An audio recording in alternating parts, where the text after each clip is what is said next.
반갑습니다. 열반 전후에 후생길 인도하는 법설, 우리가 이 생을 떠날 때 마지막으로 챙겨야 될, 마음에 새겨야 될 법문에 대해서 세 번에 나눠서 지금 말씀을 드리고 있는데 제가 한번 읽어드릴게요.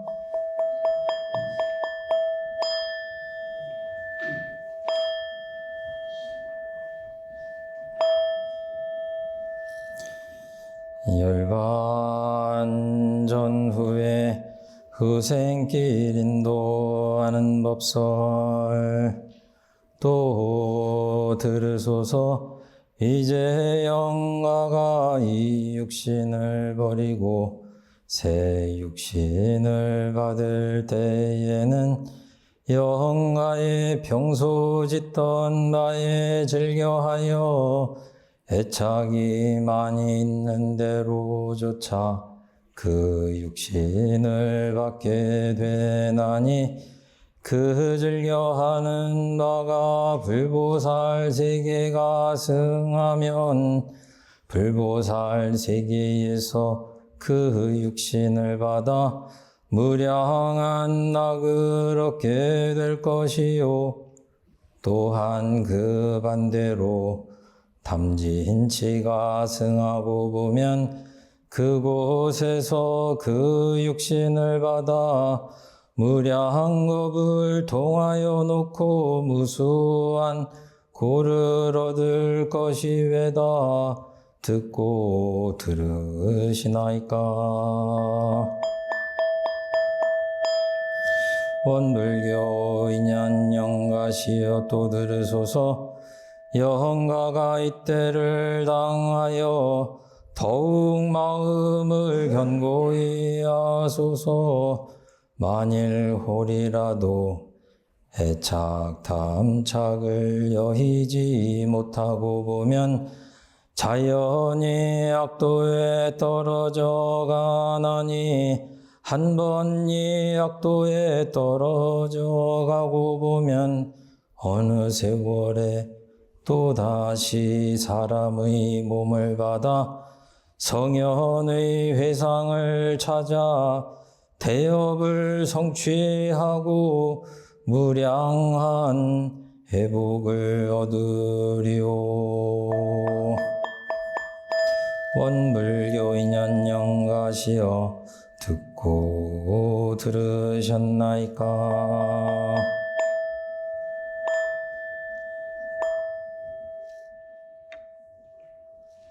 자, 오늘 공부할 내용은 죽어서 그러면 어디로 가느냐? 오늘 설교 제목, 내 마음 가는 곳으로 간다. 이 육신을 버리고 새 육신을 받을 때 영가에 평소 짓던 바에 즐겨하여 애착이 많이 있는 대로조차 그 육신을 받게 되나니 49일 정도 되면 중음계 떠돌다가 이 영식이 새로운 육신을 찾아서 깃드는데 어디로 가느냐? 이 어마어마한 사건이잖아요? 어떻게 알면 돼요? 지금 내가 어디로 갈 것인가 궁금하면 어떻게 돼요? 평소에 내가 짓던 바, 무엇을 즐겨 했는지를 알면 돼요. 우리가 마음 공부를 잘 못하면 어떻게 돼요? 정신 기운이 탁해가지고 내가 어디서 깨어날지 어떤 곳에서 영혼이 깃들지를 모르고 내생을 시작하면 얼마나 황당할 것이냐 이렇게 생각하시면 될 것 같아요. 그러니까 숨을 거두는 순간에 개종하는 사람들이 있어요. 너무 무서우니까. 누가 이렇게 구원해 준다고 하면 생을 마감하는 마지막 순간에 종교를 바꾸는 분도 계세요. 근데 될까요? 대종사님 뭐라고 그러셨어요? 평소에 짓던 바예요. 그게 좌우하는 겁니다. 손흥민 선수가 뭐 감기 몸살 걸렸어도 그라운드에 들어가면 어때요? 평소 실력대로 나와요. 힘은 들지만. 그걸 그레이드라고 그래요. 이 천도라는 건 뭐예요? 그 그레이드를 높이는 거예요. 그러니까 평소라는 말은 평상시라는 얘기인데 평상시에 어떻게 마음 공부하느냐가 내 생활 결정 지으니까 뭐예요? 일상수행의 요법. 우리가 생활 종교다. 생활시 불법. 또 상시 훈련. 무시선, 무처선 이런 게 그냥 하는 게 아니죠. 그거 하는 게 다 나를 위한 천도 공부예요. 그렇죠? 예. 대종사님은 어떤 말씀이든지 이렇게 다 하나로 꿰어져 있어요. 예. 그리고 평소는 언제가 평소죠? 예, 지금이 평소예요. 지금이 평소예요. 지금 일심으로 집중하지 못하시는 것이 평소에 습관이 되셨다 그러면 어떻게 해요? 돌아가실 때도 온전한 생각으로 그쳐야지만 하려고 하지만 되겠어요? 안 되겠어요? 안 되는 거예요. 제가 아침에 좌선하면 이 생각을 분별성과 주착심을 없이 하는 아무 생각도 안 하는 그 적적성성한 그 자리에 들으려고 애를 씁니다. 그게 뭐예요? 열반 연습이에요. 살아서 천도를 하는 공부입니다. 그러니까 누가 좌선 시간이 아니라 이렇게 생활하는데 정말 나를 화나게 하고 짜증나게 한다. 생각하세요. 짜증을 낼까 말까, 화를 낼까 말까. 내도 별 필요가 없겠다. 서로 간에 손해다. 그럼 뭐예요? 화도 내지 않아도 되는 그 공환자리를 찾아 들어가면 뭐예요? 그게 열반이고 그게 천도죠. 거기 끌려가면 뭐예요? 내가 가는 게 아니라 끌려가는 거죠. 마음의 자유가 아닌 거죠. 그렇죠? 그 경계에 끌려가는 거예요. 지금 뉴스에 나오지 않지만 저기 이스라엘 팔레스타인 전쟁으로 어저께 제가 인공지능한테 물어봤어요. 여태까지 몇 명이 죽었냐? 6만 9천 명이 지금 죽었고 이스라엘 사람들은 1,200명이 죽었어요. 17만 명이 다쳤어요. 지금 우리가 그 가자 지구의 한복판에 있다 그러면 거기가 뭐예요? 그분들한테 죄송한 표현이지만 정말 거기가 아수라장이고 지옥이고 그런 것 아닌가.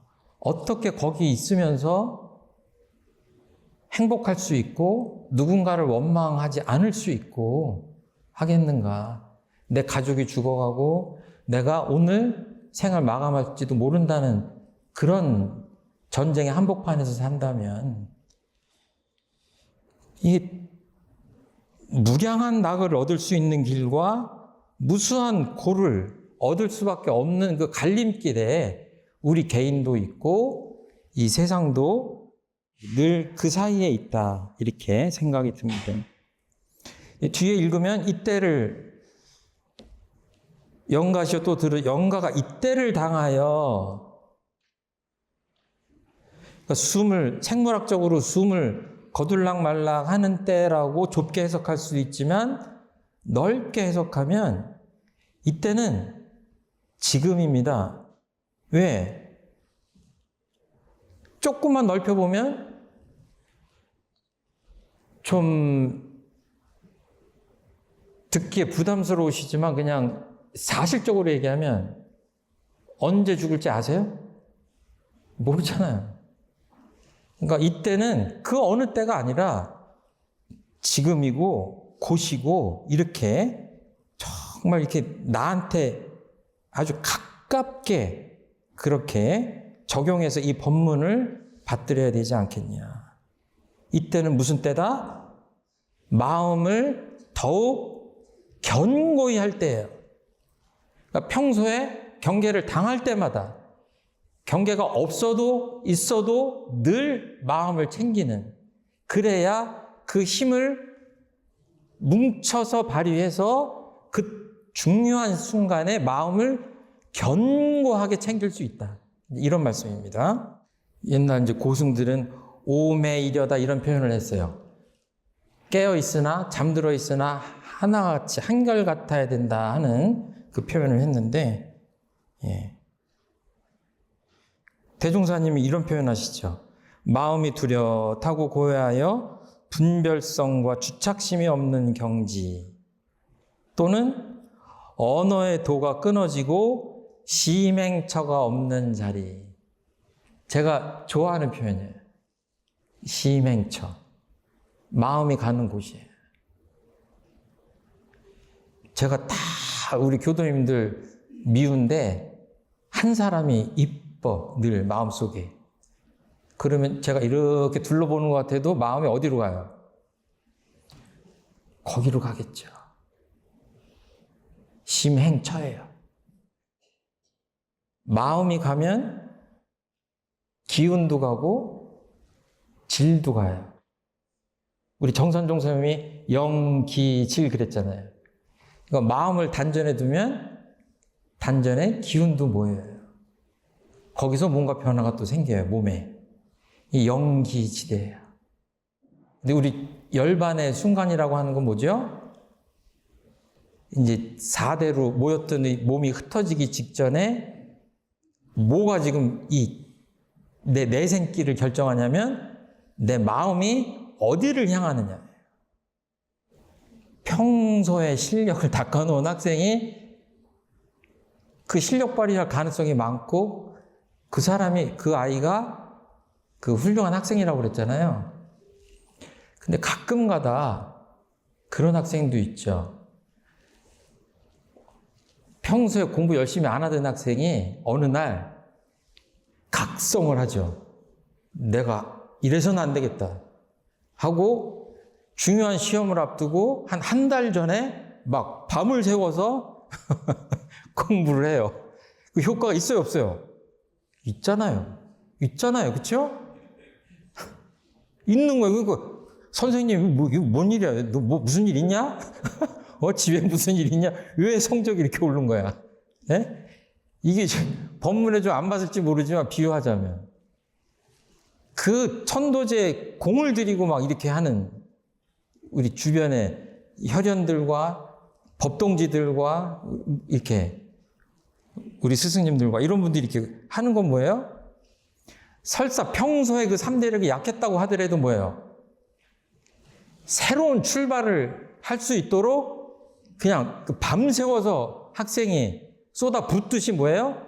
49일 동안 온 힘을 정성을 다해서 도와드리는 거죠.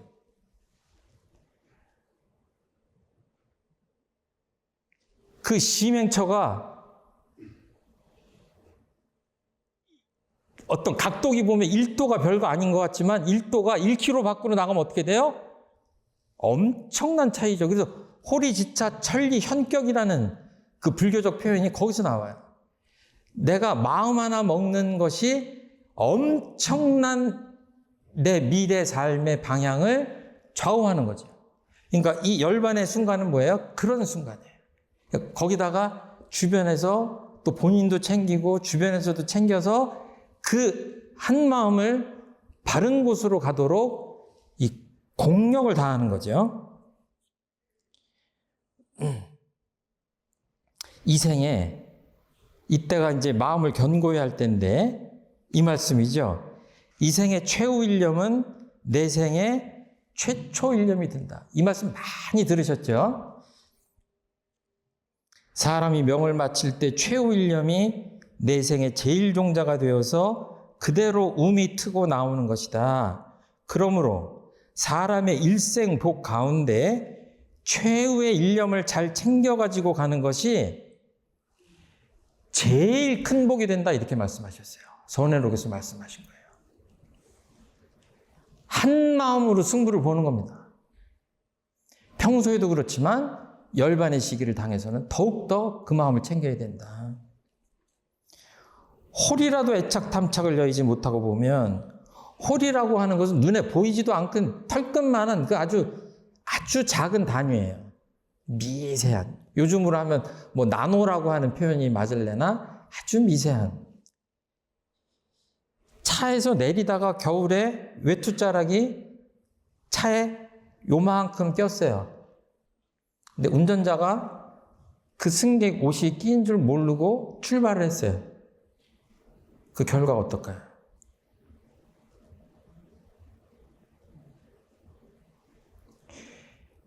작은 차이가 운명을 가른다는 얘기를 하시는 거예요. 사람이 열심히 달리기를 잘하는데 은메달을 따면 보는 사람들이 그러죠. 아유, 0.1초만 좀 당기지. 0.1초면요, 메달 색깔이 바뀌어요. 그 게임에 승패가 갈려요. 너무 쉽게 얘기하는 거예요. 그 홀이라고 하는 것이 쉽지 않아요. 그러니까 내 수행을 보면 조금이라도 진전을 하기가 쉽지 않잖아요. 그렇죠? 네. 그 한 끗 차이의 승부를 염두에 두고 늘 마음에 공을 들이는 겁니다. 거창한 게 아니라 내가 어제보다 조금 낫고, 어저께, 그래서 제가 1분선 얘기하잖아요. 1시간 하려고 하지 마시고 1분, 2분, 3분 이렇게 유문형. 그래서 공부를 잘하신 분들은 기미라는 말씀하시죠. 기미. 어떤 기미가 있다. 이거 보시면 알아요. 저 사람은 잘 나가는 것 같은데 강급하겠구나. 어떤 사람은 정말 힘들게 지내지만 스승님들께서 저 사람은 진급하겠구나. 보이는 거죠. 왜? 미세한 차이를 알아채시는 거예요. 우리말로는 김이라는 말을 우리말로 바꾸면 낌새라고 나와 있어요. 자신을 보세요. 저는 저를 봅니다. 이 최정품 경우의 낌새가 진급하는 사람인지 강급하는 사람인지 천도 보면은 딱 하나예요. 진급하든지 강급하든지 정신 차려서 지금 마음을 챙기란 얘기예요. 대종사님이 절대로 대신 챙겨주지 않는 거예요. 본인이 챙겨라.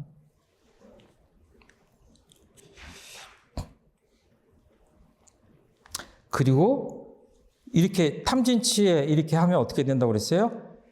자연이 악도에 떨어진다고 그랬어요. 이게 굉장히 무서운 말씀이에요. 소태한 대종사님이 악도로 떨어져라.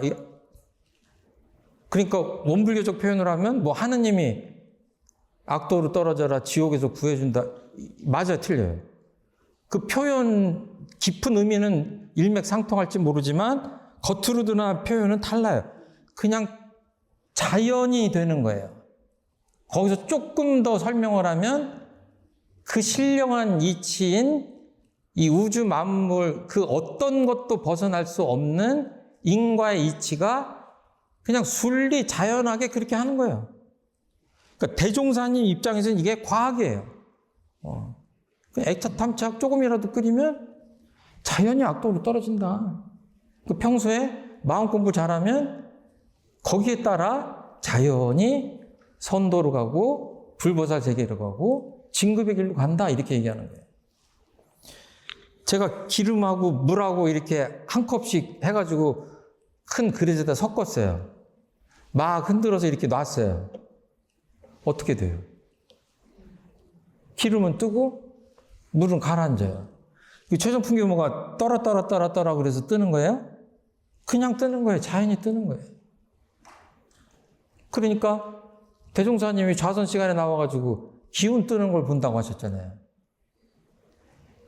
그 맑은 기운은 가지고 사는 사람들 어떻게 했어요? 후생길도 맑은 세계로 가겠죠. 그리고 정말로 우리가 뉴스 보다 보면 어때요? 입에 담기도 힘들게 정말 짐승만도 못한 저런 범죄를 어떻게 저지를까 그런 사람 있죠. 그 사람의 미래는 어떻게 되겠어요? 인과의 이치가 순리자연하게 알아서 그 다음 길을 정하시는 거예요. 정하신다고 그러니까 인과이치가 꼭 인격을 가진 것처럼 되지만 그냥 정해진 거예요. 진리께서. 그리고 맨 끝으로 가면 어느 세월에 또다시 사람의 몸을 받아 성현의 회상을 찾아 대업을 성취하고 무량한 회복을 얻으리요. 이 대목을 읽으면 좀 가슴이 뭉클하죠. 대종사님께서 안타까워하시는 듯한 그런 느낌이 들어요. 어느 세월에 이 영혼이 새로운 육신을 찾아 들어가는데 테란스파 어디로 갈지, 어떤 존재에 깃들을지를 모르면 한 번 그 길을 잘못 들어서 악도에 떨어지면 그야말로 무슨 축생계에 떨어진다 그러면 대종사님 보시기에 삼세를 꿰뚫어 보시는 부처님 눈에 안타까우신 거예요. 기약할 수 없는 그 오랜 세월 동안 저 길을 벗어나기 힘들 텐데 하는 안타까운 걱정이 표현되어 있는 대목 같아요. 대업을 성취한다고 그러는데 대업이 뭐죠? 큰 일이에요. 이건 다 아시는 바와 같이 이제 이런 표현이 있죠. 사람이 세상에 나서 할 일 가운데 큰 일이 둘이 있으니 그 하나는 정법의 스승을 만나서 성불하는 일이요. 그 둘은 대도를 성취한 후에 중생을 건지는 일이라. 이 두 가지 일이 모든 일 가운데 가장 근본이 되고 큰 일이 되나니라. 어떤 곳으로 우리가 몸이 가든지 간에 나는 내 마음은 늘 성불재중의 원을 놓지 않고 불지를 향해야 된다. 천만경계를 당할 때 처음에 딱 생각하는 게 뭐예요? 나는 부처님의 길을 가는 사람이다 라고 생각해야 그 온생취가 가능합니다. 마음이 가는 곳으로 내가 가고 내 운명도 가고 다음 생에도 내 마음이 가는 곳으로 가는 겁니다.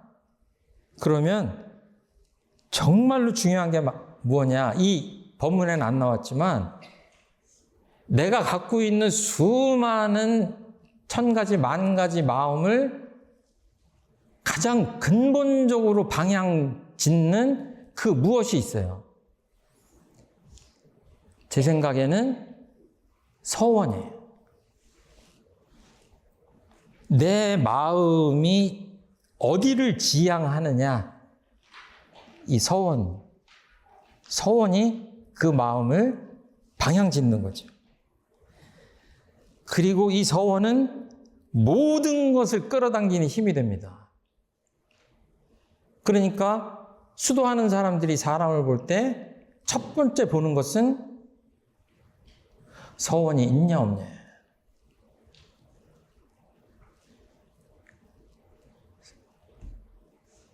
부처가 뭔지 모르지만 그래도 성불재중하겠다라고 하는 그런 발심을 내야 그 다음에 공부가 가능하고 그 신앙이 가능하다. 이렇게 말씀드릴 수 있는 거예요. 그러니까 한 번 제대로 된 서원을 세웠다?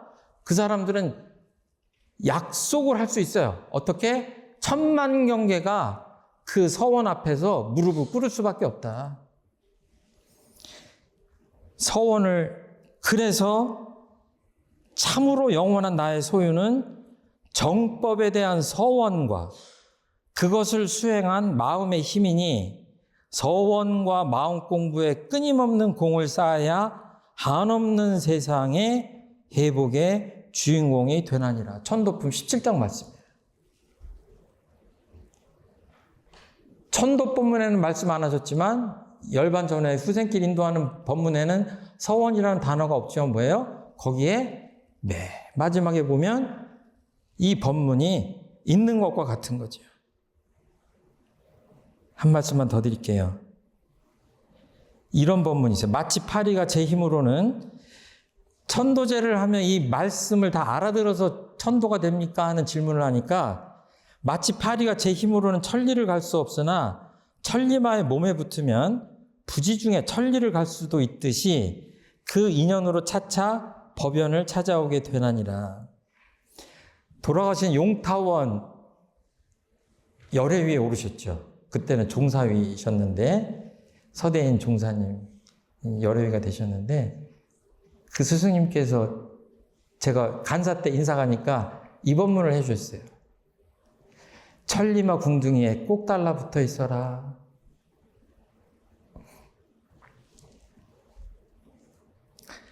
내가 팔이라면 천리마 궁둥이에 붙는 게 여쭤볼게요. 일도 아닙니까? 운전하시다가 차창에 팔이 붙고 목이 붙었을 때 부상까지 그 파리가 붙어 있어요? 빨리 달리면 다 떨어져요. 천리마가 하루에 1000리를 달리면 얼마나 빠르고 격렬하게 달리겠습니까? 붙잡을 자신 있으세요?